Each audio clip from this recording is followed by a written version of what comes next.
अस्सलाम वालेकुम नाज़रीन, मैं हूं अरसलान और आप देख रहे हैं Fab TV entertainment. Private school teacher से एक पुलिस ऑफिसर तक का सफर कैसे तय पाया। मेरे साथ इस वक्त मौजूद हैं राजा शहजाद साहब। सर, आपको पहले तो मुबारकबाद पेश करेंगे और उसके बाद आपसे जानना चाहेंगे कि आप कैसे एक स्कूल टीचर से पुलिस में आ गए। सबसे पहले तो thank you so much Arsalan साहब आपका, और दूसरी के खैर मुबारक, आपने मुझे मुबारकबाद दी। एक प्राइवेट स्कूल टीचर से पुलिस ऑफिसर तक का जो सफ़र है मेरा बहुत दिलचस्प है। स्कूल टीचर जो है बेसिक मुअल्लिम जो है, ये एक बहुत ही रिस्पॉन्सिबल और ये समझ लें कि मतलब पेशा मुअल्लिमी जो है वो अंबिया अलैहिस्सलाम से स्टार्ट हुआ है।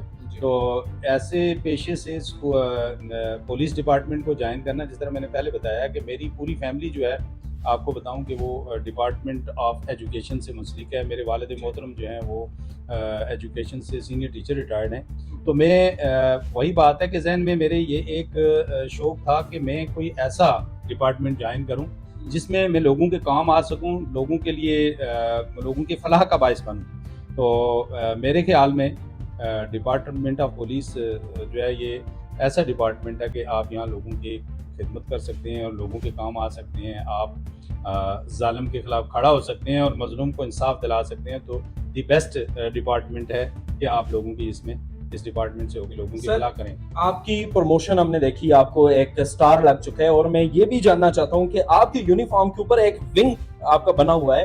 ये किस चीज की अलामत होता है? स्टार तो चले हम समझ सकते हैं कि आपको प्रमोशन मिली है, पर ये विंग किस चीज की अलामत है, ये बताइएगा।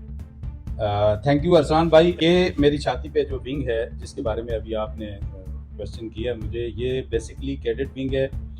I am proud of it कि मैंने ऑल पाकिस्तान आज़ाद कश्मीर जो हमारा सबसे बड़ा पुलिस ट्रेनिंग सेंटर है KPK में, पुलिस ट्रेनिंग कॉलेज हंगू, वहाँ से मैंने साल 2008 में कैडेटशिप हासिल की है और ऑल पाकिस्तान आज़ाद कश्मीर को मैंने टॉप किया है। और इसी कैडेटशिप की बेस पे मुझे डिपार्टमेंट ऑफ पुलिस में साल 2013 में आउट ऑफ टर्म प्रमोशन जो है बैसियत हेड कांस्टेबल मेरी प्रमोशन की गई। और उसके बाद फिर आज मैंने अल्लाह के फजल करम से बतौर असिस्टेंट सब इंस्पेक्टर जो है तरक्की की एक और मंजिल को तय किया है। एज ए साबिक मुअल्लिम, आप क्या समझते हैं कि पुलिस के अंदर अभी कौन सी ऐसी इस्लाहात करनी चाहिए जो आप समझते हैं कि बहुत ज़्यादा ज़रूरी है मौजूदा दौर में?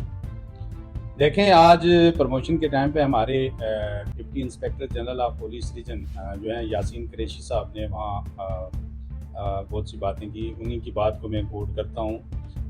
बहुत सारी बातों में उन्होंने जहाँ तज़किरा किया डिग्निटी का, एटीट्यूड का और कमिटमेंट का, इन तीन चीज़ों का एक पुलिस ऑफिसर के लिए उन्होंने इसको कोट करते हुए एक कामयाबी का जीना करार दिया। तो मैं ये समझता हूँ कि जिस तरह आपने कहा ना कि मुअल्लिम से पुलिस ऑफिसर का आप क्या समझते हैं इसमें, तो मैं ये समझता हूँ कि एक मुअल्लिम जब पुलिस डिपार्टमेंट में आ गया है तो हमारे डिपार्टमेंट में बाकी चीज़ों के साथ साथ एटीट्यूड जो है वो बहुत ही ज़्यादा जो है इसके हैसियत है। और एक पुलिस ऑफिसर का एटीट्यूड जो है और रवैया वो उसके लिए बहुत ज़रूरी है कि आप, चूँकि आप एक पब्लिक डीलर हैं, तो आपका लोगों के साथ रवैया कैसा होना चाहिए। तो ये बहुत ज़रूरी है कि आपका एटीट्यूड बहुत अहमियत का अमल है। Sir, as a school teacher आप जब बच्चों की इस्लाह करते थे तो उनकी पिटाई भी लगाते थे आप, और अब आप एक पुलिस ऑफिसर हैं। जब क्रिमिनल माइंडेड लोग आपके सामने आते हैं तो आप उनकी पिटाई करते हुए आप कैसा फील करते हैं? सर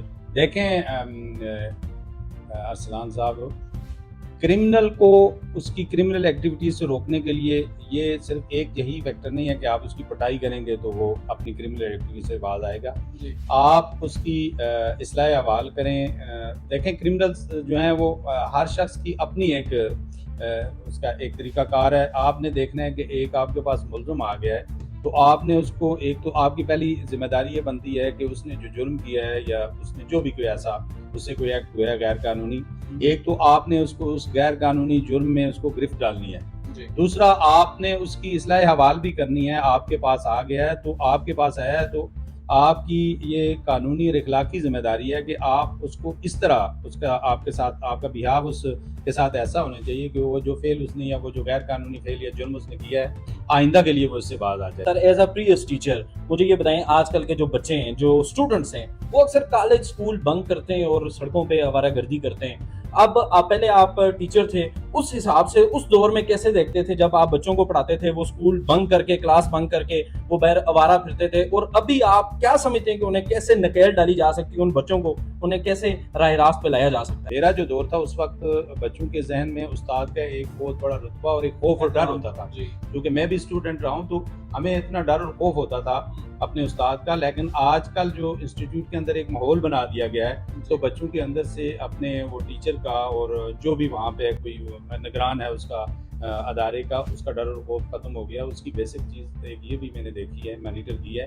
کہ ان کے ساتھ ٹیچرز نے بہت ہی فرینکنس ماحول رکھ لیا ہے. ایک طرف سے تو فرینکنس ماحول ٹھیک ہے, لیکن ہر بچہ اس ماحول کو اڈاپٹ نہیں کرتا. بعض بچوں کی اپنی ایک سائیکی ہوتی ہے, تو اس فرینک ماحول کو جو ہے وہ ٹیچر کا اتنا فرینک ماحول اسٹوڈنٹ سے نہیں ہونا چاہیے. اس کے دماغ میں ٹیچر کا ایک خوف رہنا چاہیے کہ جو میرا ٹیچر ہے اس کا روب, اس کا خوف اس کے اندر ہونا چاہیے. اور جب بچوں کے اندر ایسی چیزیں ڈیولپ ہوں گی تو بہت سارے اخلاقی جرائم جو ہیں وہ انشاءاللہ وہ بچے اس سے دور رہیں گے. بہت بہت شکریہ سر, ایک بار پھر آپ کو مبارکباد پیش کریں. اسی طرح کی انفارمیٹو سٹوریز دیکھنے کے لیے ہمارے پیج کو فالو کر لیجئے اور اپنے میزبان ارسلان کو اجازت دیں. ملیں گے ایک اور انفارمیٹو سٹوری کے ساتھ. اللہ حافظ.